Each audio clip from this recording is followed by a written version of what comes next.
Hello everyone, आप सभी का बहुत बहुत स्वागत है मेरे चैनल लव स्टोरी टेलर पे। और आज मैं आपके साथ माय बुली सीज़न 2 का नेक्स्ट पार्ट लेके आई हूँ। गाइस, इससे पहले मैंने एक पार्ट शेयर कर दिया है, उसे ज़रूर सुनिएगा, तभी आपको ये पार्ट समझ में आएगा। और गाइस, चलिए आज के पार्ट को शुरू करते हैं।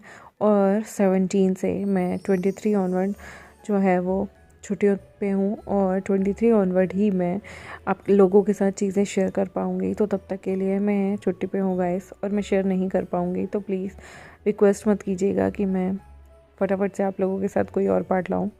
ये आज का पार्ट लास्ट होगा। चलिए शुरू करते हैं इसे। जो हमारा वांगजी था ना, वो विंग से बहुत ज़्यादा अटैच होने लगा है। इस इंसिडेंट के बाद वांगजी और विंग मोस्टली वांगजी को अवॉइड करता था। वो वांगजी से तभी मिलता था जब वो लोग बहुत सारे गैंग के बीच में बैठे हों। वांगजी को थोड़ा सा कभी कभी लेफ़्ट आउट फील होता था, क्योंकि विंग जो था वो उसे ऐसा लगता था शायद उसे इग्नोर कर रहा है, बट ऐसा कुछ नहीं है। विंग उसे कोई इग्नोर नहीं कर रहा, बल्कि विंग नहीं चाहता कि वांगजी के मन में उसके लिए कोई फीलिंग आए। वो मोस्टली अकेले में बहुत कम बैठते थे, या तो वो क्लास में रहते थे या रिसेस में सबके बीच होते थे। बस एक गाड़ी का टाइम होता था जब वो अकेले होते थे, तब वांगजी विंग का हाथ पकड़ के ही हर जगह रहा करता था। वो गाड़ी में बैठते ही विंग का हाथ पकड़ लिया करता था, और गाड़ी में जब वो जाते हुए घर जाते हुए भी बैठता था तो वो विंग का हाथ पकड़ के ही रखता था। विंग वांगजी को कुछ भी नहीं कह पा रहा था। एक दिन वांगजी जो था स्टूडेंट काउंसिल रूम में बैठा हुआ था। वहाँ पर विंग आता है। विंग जो कि बहुत ज़्यादा थक गया था, वो बाहर प्रैक्टिस करके आया हुआ था अपने सिंगिंग वाले ग्रुप के साथ, और वो वहाँ आके जैसे ही बैठता है, वांगजी देखता है कि विंग बहुत ज़्यादा हाफ रहा है। वो उसके लिए पानी लेके उसके पास जाता है। विंग वांगजी को देखकर स्माइल करता है और कहता है, लंजा तुम यहाँ क्या कर रहे हो। लंजा बताता है कि जो आने वाले टाइम में उनका स्कॉलरशिप के लिए कंपटीशन होगा, उसकी तैयारी कर रहा है। लंजा के मन में यहाँ पर एक चीज़ ये आ गई थी कि वो अब बाहर जाना नहीं चाहता था, क्योंकि कंपटीशन के चलते सिर्फ एक इंसान ही बाहर जा सकता है। और अगर वो यहाँ से बाहर चला गया तो विभूषण और वो दोनों वो तो अलग हो जाएंगे ना। यहाँ पर वांगजी के मन में बहुत सारे सवाल उठ रहे थे। विंग कहता है, अच्छी बात है, तुम अभी से तैयारी कर रहे हो। विंग वांगजी के सिर पे हाथ फेर देता है। वांगजी मुस्कुराता है। वांगजी आराम से उसके पास बैठता है और कहता है, मुझे एक क्वेश्चन समझ नहीं आ रहा था, क्या तुम मेरी हेल्प करोगे। विंग कहता है, ऑफ कोर्स, बताओ मुझे, मैं तुम्हारी हेल्प कर दूंगा। वैसे भी मैं जीनियस हूँ, तुम्हारे आने से पहले मैं ही यहीं का टॉपर हूँ। तुम अपने स्कूल के टॉपर भले ही हो, लेकिन यहाँ का टॉपर मैं हूँ। वांगजी कहता है, ओह तो देखते हैं, चैलेंज देता हूँ। अगर तुमने क्वेश्चन को सॉल्व कर दिया तो तुम जो कहोगे मैं वो मान लूँगा। विंग कहता है, देख लो, मैं कुछ भी मान सकता हूँ। वांगजी कहता है, कोई दिक्कत नहीं, मैं नहीं डरता। अगर तुमने क्वेश्चन सॉल्व कर दिया तो मैं अपनी बातों से पीछे नहीं हटूँगा। विंग मुस्कुराता है और कहता है, चलो देखते हैं मैं कर पाता हूँ या नहीं। वांगजी जैसे ही विंग को क्वेश्चन दिखाता है, विंग उस क्वेश्चन को सॉल्व करने लगता है। विंग उस क्वेश्चन को सॉल्व करने में यूजुअल से ज़्यादा टाइम ले लेता है, लेकिन वो उस क्वेश्चन को सॉल्व कर देता है। वांगजी कहता है, ओह तो तुम जीत गए, तुमने इस क्वेश्चन का आंसर सॉल्व कर दिया। मुझे तो लग रहा था मुझसे तो ये हो ही नहीं पाएगा। विंग कहता है, ऐसे ही मुझे यहाँ का बादशाह नहीं कहते, मैंने यहाँ पर ऑलरेडी एक एग्ज़ाम टॉप किया है। तुम किसकी बातों में रहते हो और कौन सी दुनिया में रहते हो, तुम्हें पता होना चाहिए। मैं यहाँ पर सबका चहीता हूँ, स्टूडेंट का, टीचर्स का, सबका। इवन तुम्हें पता है मैं यहाँ पर फर्स्ट आया हूँ। तुम भले ही दूसरे स्कूल से आए हो, फर्स्ट आए हो, लेकिन मुझे ऐसा लगता है कि मेरे मार्क्स तुम्हारे मार्क्स से ज़्यादा ही होंगे, और मेरी इंटेलिजेंस भी। यहाँ पर वांगजी कहता है, रहने दो, अपने मुंह से अपनी तारीफ़ बिल्कुल अच्छी नहीं लगती, तो प्लीज़ ये अपनी तारीफ़ करना छोड़ दो। जब दूसरे तुम्हारी तारीफ़ करेंगे ना, तब देखी जाएगी। ये कहता है, ये क्वेश्चन मैंने सॉल्व किया है, तुमने नहीं। वांगजी कहता है, तो क्या हुआ, अगर तुम्हें आता था तुमने कर दिया, मुझे आता होता तो मैं भी कर देता। वांगजी यहाँ पर विंग को बिल्कुल भी अपने अपने से ऊपर नहीं बढ़ने देना चाहता था, इन द सेंस बातों में। वांगजी यहाँ पर उस क्वेश्चन को फिर से सॉल्व करने लगता है। विंग उसे स्टेप बताने लगता है। वांगजी गलत कर रहा था, तब विंग ने उसका हाथ पकड़ लिया था और बताया कि तुम वहाँ नहीं, यहाँ गलती कर रहे हो। वांगजी देखता है कि उसने एक फॉर्मूला बुक से उतारते हुए गलती से गलत कर दिया था। मतलब उस फॉर्मूले में माइनस की जगह उसने प्लस कर दिया था, जिसकी वजह से उसकी सारी मिस्टेक्स हो रही थी। वो कहता है वाओ तुम जीनियस हो, तुमने 2 सेकंड में मेरी ये गलती पकड़ ली। वो कहता है कि तुम केयरफुल होकर काम करो, तुम्हारा ध्यान कहाँ है। वांगची विंग को देख रहा था और कहता है कहीं नहीं, मैं तो बस केयरफुल होकर ही पढ़ रहा था, छोटी सी तो गलती हुई है। विंग यहाँ पर वांगची को देखते हुए कहता है वांगची तुम पहले से थोड़े बदल गए हो ना। वांगजी मुस्कुराता है और कहता है नहीं तो। वो अभी भी विंग की तरफ देख नहीं रहा था और अभी भी अपने क्वेश्चन को सॉल्व करने में लगा होता है। फिर वो कहता है विंग से अच्छा थोड़ी सी तो हेल्प कर दो। विंग उसकी कॉपी में जैसे ही देखने लगता है उसके नज़दीक आ गए तब वांगची उसके चीक्स पे किस कर देता है। विंग कहता है ये क्या बेशर्मी है। वांगची कहता है बिल्कुल भी नहीं, मैंने क्या किया। विंग कहता है तुम बहुत ज़्यादा पर्वर्ट हो रहे हो, चिवचुन से शिकायत लगाऊँ क्या। वांगजी कहता है अच्छा मतलब तुम करो तो कोई बात नहीं, मैं करूँ तो पर्वर्ट हो गया। तुमने तुमने नहीं देखा हमारे बीच बहुत कुछ हो चुका है और तुम्हें लगता है कि ये छोटी सी चीज़ हमें इफ़ेक्ट करेगी। विंग चुप था। वांगची यहाँ पर विंग के चेहरे को देखता है और कहता है विंग क्या हुआ, तुम इतने टेंस्ड क्यों हो जाते हो, तुम मुझे अवॉइड क्यों कर रहे हो, क्या कोई बात हुई है। तुम मुझसे शेयर कर सकते हो अगर तुम्हें कोई परेशानी है, कोई बात तुम्हें खा रही है और कोई ऐसी बात है जो तुम्हें चिंता में डाल रही है तो। विंग वांगची की तरफ ही देख रहा था। वो अपने लिप्स को बाइट करता है और कहता है वो मैं कहना चाहता था कि। वांगची कहता है मैं समझ गया तुम क्या कहना चाहते हो। विंग कहता है समझ गए, क्या समझे हो तुम समझ गए ना मेरे लिए कितना डिफ़िकल्ट है वो कहना। वांगची कहता है लेकिन डोंट वरी, मैं तुम्हारी बातों को समझता हूँ। वो आगे बढ़ता है और विंग के लिप्स को किस कर लेता है। तो ऐसे ही विंग ने अपने लिप्स को अपने बाइट किया था तब वांगची को लगा शायद वो उससे किस की डिमांड करना चाहता है, इसलिए वांगची आगे बढ़कर विंग को किस करने लगा था। विंग वांगची को अपने से दूर करना चाहता था लेकिन वांगची टाइटली उसके सिर को पकड़ लेता है और उसके साथ एक डीप पैशनेट किस करने लगता है। वो भूल जाते हैं कि वो स्टूडेंट काउंसलिंग रूम में है। यहाँ पर विंग भी वांगची को ज़ोर से पकड़कर उसे किस कर रहा था और वांगची और विंग जो थे वो एक दूसरे के लिप्स को बहुत अच्छे तरीके से सक कर रहे थे कि तभी वहाँ पर स्टूडेंट काउंसलिंग रूम का दरवाज़ा खुलता है। जब स्टूडेंट काउंसलिंग रूम का दरवाज़ा खुलता है तो वहाँ पर कोई और नहीं बल्कि यहाँ पर उनके फ़िज़िकल एजुकेशन के टीचर आ जाते हैं और वो दोनों को इस कंडीशन में देख लेते हैं। यहाँ पर वांगची और विंग भौचक्के रह जाते हैं।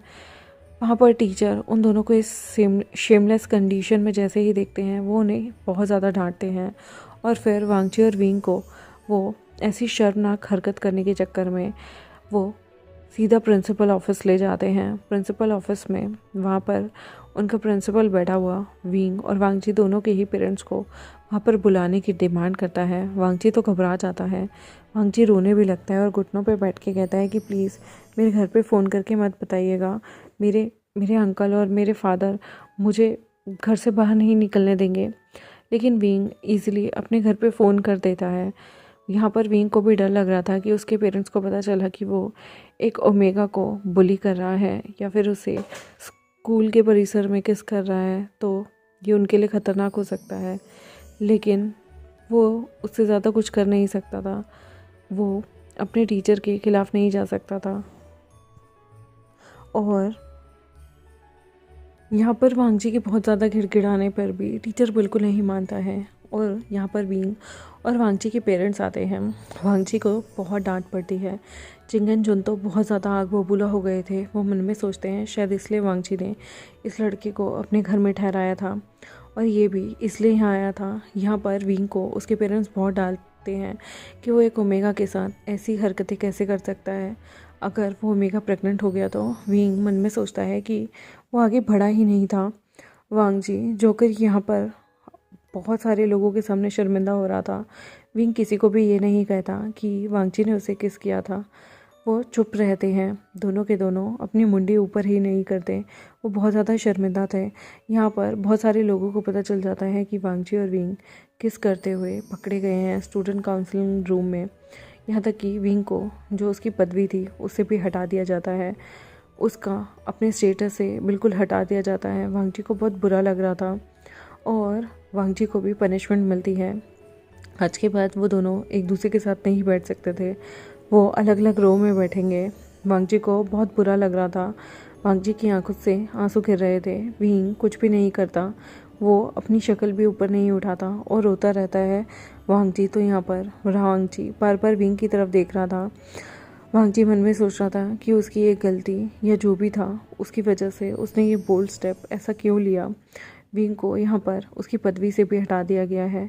क्या विंग अब उससे नफरत करेगा? वांगजी बार बार यही चीज़ें सोच रहा था। विंग के मन में ये चीज़ें चल रही थी कि अच्छा है, शायद अगर ये सब हो गया, माना कि ये वांगजी के लिए डिफ़िकल्ट होगा, लेकिन कम से कम वांगजी और उसके बीच में अगर दूरी आएगी।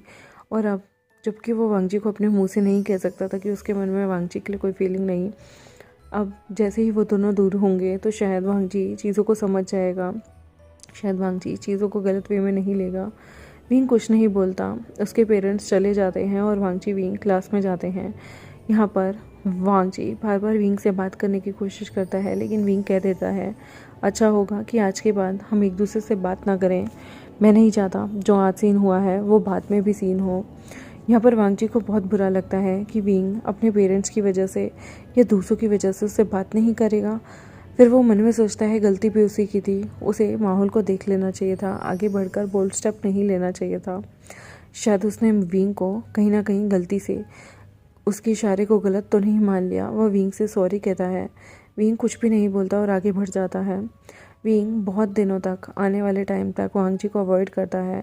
वांगजी पे आधी क्लास हंसा करती थी कि देखो ना, इस ओमेगा को किस किया है विंग ने।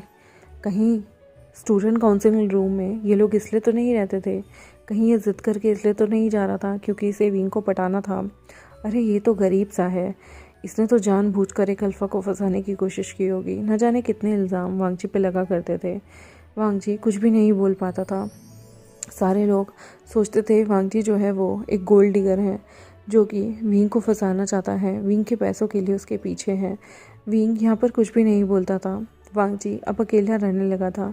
विंग के साथ उसके दोस्त निहा सेंग और बाकी सारे चंगचा, वेनिंग सब हुआ करते थे। विंग ने वांगजी की तरफ देखना भी छोड़ दिया था क्योंकि वो वांगजी को कोई फॉल्स होप नहीं देना चाहता था। वो मन में सोचता है कि अगर वो वांगजी की तरफ कड़ा रवैया रखेगा तो वांगजी के मन में अपने आप नफरत उत्पन्न होगी और वो जो पहले अटैचमेंट वाली फीलिंग है वो हट जाएगी। वांगजी बहुत बार विंग के पास आता था तो सारे हंसने लगते थे, वांगजी को गलत मलत कहते थे और विंग वहाँ से चला जाता था। धीरे धीरे वांगजी ने भी इन लोगों के साथ इनिशिएटिव लेना बंद कर दिया। एक दिन इन लोगों का स्कूल में एनुअल फंक्शन डे आता है। उस दिन सारे लोग तैयार हो रहे थे, वांगजी भी। यहाँ पर वांगजी को मॉडलिंग के लिए भेजा गया था। सारे लोग मॉडलिंग के लिए चूज़ किए गए थे। क्लास में जितने भी बंदे स्मार्ट दिखते थे उन लोगों को चूज़ कर लिया गया था, जिनमें से एक लवांगची था, वी विजयन था, जंगछा था। यहाँ पर इन लोगों को मॉडलिंग के लिए चूज़ किया गया। वांगजी यहाँ पर तैयार हो रहा था, उसे बहुत प्यारी प्रीटी सी ड्रेस दी गई थी, लेकिन वेनचाओ अभी भी अपना बदला भूले नहीं थे। वांगजी की जो ड्रेस थी उस पर जो सिलाई हुई थी, उन लोगों ने उन सिलाइयों को काट दिया था ताकि जब वांगजी रैंप पे चले तो उसकी जो ड्रेस है ना वो आपस में फट कर इधर उधर गिर जाए। और कुदरती वांगजी ने जब वो ड्रेस पहनी वो बहुत ज़्यादा फिटिंग की थी कि जिसकी वजह से उसकी जो ड्रेस थी वो बहुत ज़्यादा उसकी बदन से चिपकी हुई थी और वो थोड़ा सा भी इधर उधर मूव करेगा तो वो ड्रेस के टुकड़े टुकड़े इधर उधर बिखर जाएंगे क्योंकि उसने उनकी सिलाइयाँ कच्ची कर दी थी। वांगजी को पहनते हुए तो नहीं पता चला, लेकिन जब वो उसकी बॉडी बहुत सारी जगह मूव होती रहेगी तो वांगजी को अपने आप ये चीज़ें रियलाइज़ हो जाएंगी। विंग जो था वो देखता है कि वेंचो और वेंशु कुछ तो प्लान कर रहे हैं, बट क्या प्लान कर रहे हैं उसे ये नहीं पता होता। यहाँ पर वांगजी अपनी ड्रेस पहन के आ जाता है और उसके बाद उसका पहले ही मेकअप हो चुका था, हेयर डू हो चुका था और वांगजी अपने आप को सेटल कराने के बाद वो रैंप के लिए निकलता है। पहले मेन डिज़ाइनर जाता है और उसके बाद वांगजी की एंट्री होती है, लेकिन वांगजी को पीछे से विंग देख लेता है कि वांगजी के जो कपड़े हैं वो साइडों से खुलने लगे हैं। वांगजी जैसे ही रैंप पे जाता है, वांगजी आगे बढ़ता है तो वो देखता है कि उसके कपड़ों में कुछ तो गलत है। वांगजी यहाँ पर देखता है कि धीरे धीरे उसके जो कपड़े थे वो साइडों से खुलने लगे थे। उसे डर लगने लगता है क्योंकि उसने नीचे अंडरगारमेंट्स भी नहीं पहने हैं, क्योंकि इतनी ज़्यादा टाइट फिटिंग के कपड़े थे कि उसने नीचे कुछ भी नहीं डाला था, क्योंकि उससे पहले ही हिदायत दे दी गई थी कि इसकी शेप तब अच्छी नहीं लगेगी अगर नीचे आपने कुछ कैरी किया होगा। वांगजी डरने लगता है। वो धीरे धीरे चल के उस प्लेटफॉर्म पे आगे जाता है। जैसे ही वांगजी धीरे धीरे आगे जाता है तो वो देखता है कि उसने जो कुर्ता और नीचे बॉटम्स पहने हुए थे, उसके बॉटम्स पता नहीं कैसे एक एक करके उनकी सिलाइयाँ खुल जाती हैं और वो बिल्कुल नीचे ही गिर जाता है। वांगजी अब बस कुर्ते में था और वो मन में सोच रहा था कि ये भी अगर लॉन्ग सा नीचे गिर गया तो मेरी इज़्ज़त का फलूदा हो जाएगा। लेकिन तभी वहाँ पर वांगजी एक जगह जाकर पोज देके खड़ा हो जाता है। वांगजी डर रहा था क्योंकि उसके कंधों पे से और उसकी बाजुओं पे से वो ड्रेस अब फिसलने लगी थी। साइडों से भी वो ड्रेस खुल गई थी। वांगजी जानता था कि अगर वो टर्न हुआ तो वो ड्रेस फट जाएगी, लेकिन यहाँ पर पीछे से वी वुशियान चल के आता है। जब वी वुशियान चल के आ रहा होता है तो उसके पीछे एक बहुत बड़ा सा क्रॉक होता है और वो उसे लेके वहाँ आता है। वो उसे जैसे ही लेके आता है सुपरमैन की तरह, जैसे सुपरमैन के पीछे एक पर्दा स्टाइल होता है, वो उसे लाकर वांगची के ऊपर उड़ा देता है। यहाँ पर उन्होंने बिल्कुल ऐसा दिखाया था जैसे एक मॉडल आके दूसरे मॉडल को कवर कर रहा हो, और फिर उसके बाद उसके चलते वो वांगची को उसकी हुड भी पहना देता है। वांगची एकदम लिटिल रेड राइडिंग हुड जैसा लग रहा था और वो उसका चेहरा कवर करता है। फ्रंट से भी उसे अपने हाथों से पकड़ लेता है। यहाँ पर वांगची की पूरी बॉडी इतने बड़े चीज़ों से कवर हो चुकी थी। वांगची जैसे ही वहाँ मुड़ता है तो वांगची के कपड़े ऑलरेडी अंदर से पूरे फट कर नीचे गिर गए थे और वांगची आगे चलता है। वांगची की आंखों में आंसू थे, लेकिन विंग वांगची को इस तरह से नहीं देख सकता था। वो वांगची का हाथ पकड़ता है। वांगची के कपड़े आगे से ढके होते हैं और वो स्माइल करता हुआ वांगची को कहता है, डोंट वरी, कॉन्फिडेंस के साथ चलो। और वांगची आगे से अपनी चीज़ों को पकड़कर बहुत कॉन्फिडेंस के साथ वहाँ से निकलता है। वांगची उस पूरे के पूरे कपड़े के नीचे पूरा का पूरा न्यूड था, नेकेड था, बस उसने शूज़ पहने हुए थे, लेकिन विंग ने उसे आज बचा लिया। वो सबके सामने शर्मिंदा हो सकता था। बुरी तरह से लोग उसका मजाक उड़ाते और तो और ना जाने कितने लोग उसे नेकेड देख लेते। जैसे ही वो अंदर आता है सारे के सारे हैरान हो जाते हैं कि वांगची के कपड़े इस तरह से पूरे के पूरे रैंप पे गिरे हुए हैं। सबको लगता है कि ये एक अचंभा है और लोग वांगची के लिए तालियां बजा रहे थे कि वाओ, इस तरह से भी ड्रेस बन सकती है। लेकिन सबको ये नहीं पता था कि वांगची की ड्रेस इस तरह से बनाई नहीं गई थी, बल्कि उसके साथ तो धोखा, फ्रॉड किया गया किसी ने। यहाँ पर विंग वांगची को पूरा कवर करके अंदर लेके आता है, जो कि वांगची की आंखों से आंसू गिर रहे थे, और विंग उसे कवर करते ही उसके रूम में ले जाता है, जो कि उसे दिया गया था चेंजिंग के लिए। विंग उसे कहता है, तुम्हारे पुराने कपड़े कहाँ हैं? वहाँ से वांगची के ऑलरेडी कपड़े भी किसी ने गायब कर दिए थे। वो चाहता था इंसान, और वो कोई और नहीं बल्कि वैन ब्रदर्स थे, जो चाहते थे कि वांगची और शर्मिंदा हो। वो देखते हैं कि वहाँ से वांगची के कपड़े गायब हैं, तो विंग कहता है, डोंट वरी, डरो मत। विंग यहाँ पर वांगची को अपने कपड़े देता है और कहता है, तुम पहन लो, मैं ये कपड़े ही पहनकर शूटिंग के चला जाऊँगा। मेरे कपड़ों में कोई भी खामियां नहीं है, मैंने चेक कर लिया है। यहाँ पर वांगची जो था वो विंग की ड्रेसअप पहनता है। वांगची हाइट में छोटा था, लेकिन उससे वो कपड़े बड़े होते हैं। विंग पूरे अच्छे तरीके से वहाँ पर जांच करता है कि कैमरे तो नहीं लगे हुए, और वो बाहर निकल के वांगची जब तक कपड़े पहन नहीं लेता तब तक उसे देखता रहता है, उसकी निगरानी करता है, और उसके बाद वो वांगची का हाथ पकड़ के क्लॉक फिर से उसे पहना देता है और कहता है, तुम्हें ऐसे ही रैंप पे चलना होगा, क्योंकि ये एक तरह से हमने स्टेटमेंट का सिंबल बना दिया है, और आई होप अगली बार हर चीज़ को तुम जांच परख कर ही पहनोगे। हमें नहीं पता कौन हमारे यहाँ पर दुश्मन हो और कौन हमारे साथ बुरा करना चाहता है। वांगची जो कि विंग को देख रहा था, वो विंग के सीने से लगकर उसे थैंक यू बोलने लगता है। विंग कहता है, डोंट वरी, तुम मेरे दोस्त हो। भले ही सारे लोग हमें गलत समझते हैं, लेकिन मैं तुम्हें कभी किसी के सामने शर्मिंदा होते हुए नहीं देख सकता वांगची। वांगची कहता है, अगर तुम नहीं आते तो आज सबके सामने मेरी बेइज्जती हो जाती, मेरे कपड़े सबके सामने खुल जाते। विंग कहता है, मैं ऐसा कभी नहीं होने दूंगा। मैं तुम्हें अपना दोस्त मानता हूँ, और एक दोस्त का कर्तव्य होता है दूसरे दोस्त को हमेशा मुसीबत से बचा के रखना। वांगची अपने आंसुओं को पोंछता है। विंग उसके फॉरहेड पे किस करता है। यहाँ पर ये सीन जो था बहुत प्यारा था। यहाँ पर जंगछा भी देखता है कि विंग ने किस तरीके से वांगची की मदद की थी। वो प्राउड फील करता है कि उसके दोस्त काफ़ी अच्छे हैं, विंग चाहे दुनिया को बुली करे या ना करे, लेकिन वो वांगची के लिए एक सॉफ्ट कॉर्नर, एक बहुत प्यारी सी अपने मन में इच्छाएं रखता है, बहुत अच्छा सा आदर रखता है। यहाँ पर टीचर भी अब विंग और वांगची को इस तरह से देखकर उन्हें कहते हैं कि मैं बात करूँगा, तुम लोग दोस्त हो, माना कि तुम दोनों उस कंडीशन में पकड़े गए, बट तुम लोग दोस्त हो, गलतियाँ हो जाती हैं और आई होप तुम आगे ऐसी गलती नहीं करोगे। तुम वांगची के साथ रहना, वांगची बहुत लोनली है, मैं नहीं चाहता कि वांगची पूरे स्कूल लाइफ अपना अकेला बैठ के बिताए। मैं तुम्हारे फ़िज़िकल एजुकेशन के टीचर से और बाकी सबसे बात करूँगा। यहाँ पर वो टीचर जो था वो इवेंट ख़त्म होने के बाद बाकी सारे टीचरों को समझाता है कि वांगची के साथ आज क्या होने वाला था, और अगर वांगची इस तरह से अकेला रहेगा तो इस बात का कोई ना कोई फ़ायदा उठा सकता है। और वांगची एक ओमेगा है, उसके ज़्यादा दोस्त भी नहीं हैं, शायद विंग के अलावा कोई भी नहीं। यहाँ पर उन्हें ऑलरेडी बता दिया गया था कि वो दोनों अब साथ तो बैठ सकते हैं, लेकिन अकेले कभी भी किसी रूम में नहीं पाए जा सकते। फ्रेंड्स के साथ ही रहेंगे जहाँ रहेंगे, नहीं तो वो किसी पब्लिक प्लेस में ही रहेंगे। अगर उन्हें बैठना भी है दोनों को साथ तो पब्लिक प्लेस होना चाहिए। वांगजी और विंग इस रेस्ट्रिक्शन को मान लेते हैं। वांगजी अब विंग का हाथ पकड़ने से भी डरता था। जो इंसिडेंट उनके बीच हो गया था, विंग अब उसे स्कूल भी लेने नहीं आता था, सुबह लेने नहीं आता था और छोड़ने भी नहीं जाता था, ताकि वांगची के पेरेंट्स उस पर चिल्लाएं ना। विंग और वांगची अक्सर पढ़ाई ही करते थे। वांगची का बहुत दिल करता था उसका हाथ पकड़ने का, लेकिन वो नहीं पकड़ पाता था क्योंकि इतना बड़ा कांड जो हो गया था। वांगची मन में सोचता है कि जब मैं स्कूल से बाहर निकलूँगा, अगर मुझे स्कॉलरशिप नहीं मिली तो मैं विंग के साथ एडमिशन ले लूँगा। विंग, मुझे पता है मैंने तुम्हारे पेरेंट्स का सामने जो चीज़ें गई हैं उसके बाद तो मुझसे नफ़रत करते होगे, लेकिन मैं तुम्हें एक ना एक दिन मना ही लूँगा।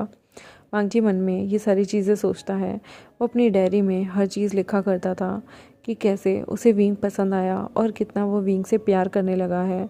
जी हाँ, अब वांगची को एहसास हो गया है कि वो विंग से अट्रैक्शन नहीं, या फिर विंग से उसे एक अफेक्शन नहीं है, उसे प्यार है और उसे विंग के साथ रहना बहुत अच्छा लगता है। गाइस, आई होप आपको आज का पार्ट अच्छा लगा हो। अच्छा लगा मेरे चैनल को सब्सक्राइब, वीडियोस को लाइक, बेल आइकन को प्रेस कर दें।